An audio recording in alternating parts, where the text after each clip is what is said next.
Continuing on, that chapter wasn't that much. Here we go.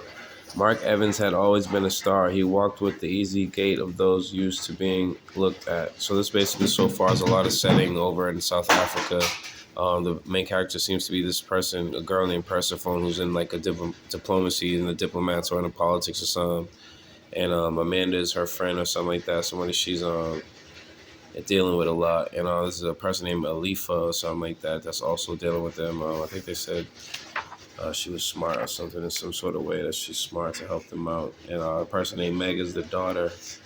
As you can see right here, my daughter Meg. So I'm on track, and they're doing a lot of stuff, like deep stuff. And it's like this right here. It says the Hope Children's Hostel. You know what I mean? That's what I meant by setting. Like they go in places. But I was just reviewing for a second. Hope Children's Hospital. Hope Children's Hostel. You know what I mean? Like that sounds like something that I would never really heard. Maybe you might have, but like it do sound like a different like world from an American like me, with the basic, everything usually. But yeah, so basically they it's Persephone, Amanda, Meg, the daughter, Olifo mentioned a couple of times, and they're trying to like do diplomacy. So here we go. In South Africa, Mark Evans had always been a star. He walked with the easy gait of those used to being looked at. He spoke with the humble self-assuredness of a boy who knows his future will be better than most. Preordained, his mother said sometimes, to the annoyance of his only slightly above average brother and sister, standing 6'3" and filling out a 210 pounds. Mark had been both the varsity basketball and lacrosse MVP of his high school. He'd then been recruited by Brown to play lacrosse, only to be poached by the crew team because they had a shorter season and better parties.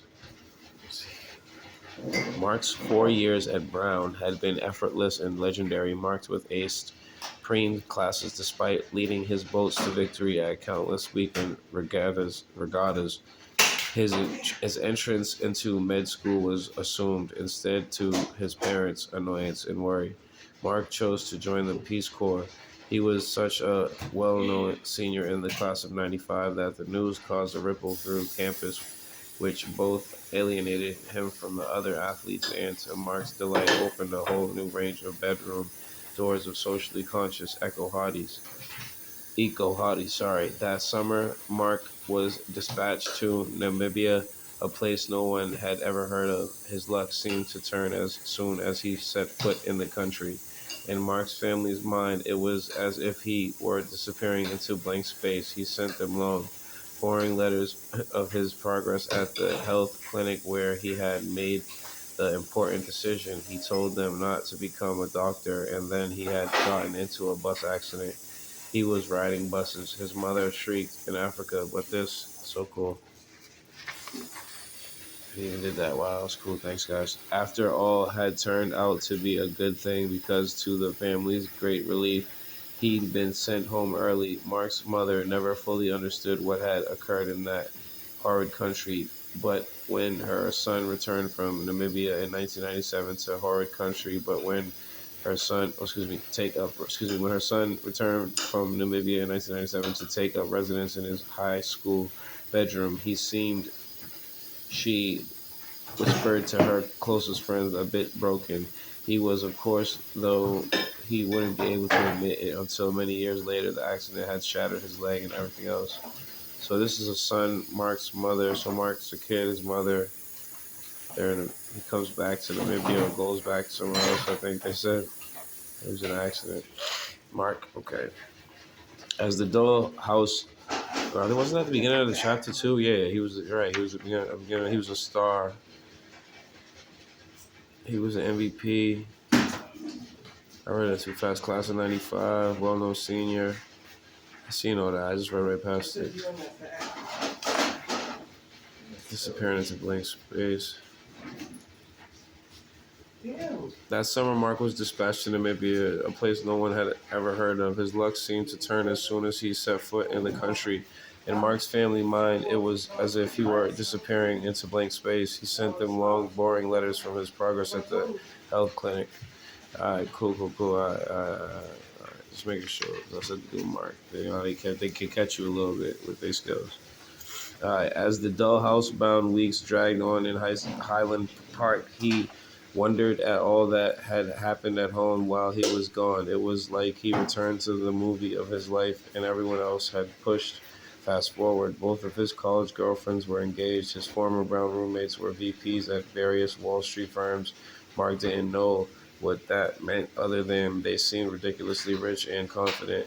His parents were older, his siblings more self involved. He skulked in his mother's house for 2 months, suffering the shame inflicted by his mother's friends when they asked what he was doing with himself these days. His classmates, still living in HP, couldn't believe it. Mark Evans, that cocky prick, had fucking boomeranged. Finally, he couldn't stand it anymore. He went to Boston to stay with James. While Mark was away, check it out, Boston. James had finished his master's degree in focusing on uh, homosexuality and Nordic Viking culture. Mark still felt too numb to care much, but he was impressed by James' lifestyle. His friend had his own handsome cubby in the Widener Library and a cozy room in a house in Somerville where the other good-looking graduate students came and went, drinking wine and talking about politics and cooking communal stir fries. James had been his one friend that he knew someday would really make it. He was able to turn everyday happenings, band performances, laced study groups into sought after events. Mark couldn't imagine how James would spin a PhD in history into something grand, but he was impressed with the fact that his friend had a purpose. Over beers at Grendel's, he confessed his envy. You can do it. Excuse me. You can do it, man, James said. You should. You were always better at school than I was. I had all B's in history. So how did Harvard happen? Professor Chapman at Brown, he loved me, like inappropriately, and Harvard liked my angle. Who else writes about gay Vikings? No one. I don't think so. That's what it's about, the angle. But you're not gay. Mark pointed out, who cares? I could be. It's my angle. James looked at him thoughtfully. Yours should be something Jewish. What does that mean? You're like the best looking Jewish guy ever. You could be like the Jewish Sebastian Junger. Mark drew a circle in the beads of moisture on the outside of his beard. How do you know Sebastian Junger is not Jewish himself? Isn't there something in ancient Israel that interests you? You could search for some ancient scrolls or something. I don't know. I've been twice. Teen tour? James grinned. Maccabea games. Fuck you very much. The Israelites are kind of rude. The country didn't speak to me. He paused, looking at a pair of girls playing with the jukebox. While he was away, the waistline of the jeans women wore had plummeted to the lower hip. One of the girls was wearing a yellow thong. It snaked up above her belt loops. At one time, this would have propelled him either to make an opening remark or, if that seemed too difficult, to head to a bathroom stall to whack off. Now it just made him want to cry. I liked Namibia, he finally said. No one knows or cares about fucking Namibia, Mark. You're not going to sell a Namibian history course to Yale. You don't speak Spanish or something? French and Ovambo. Do France, Jewishness in France.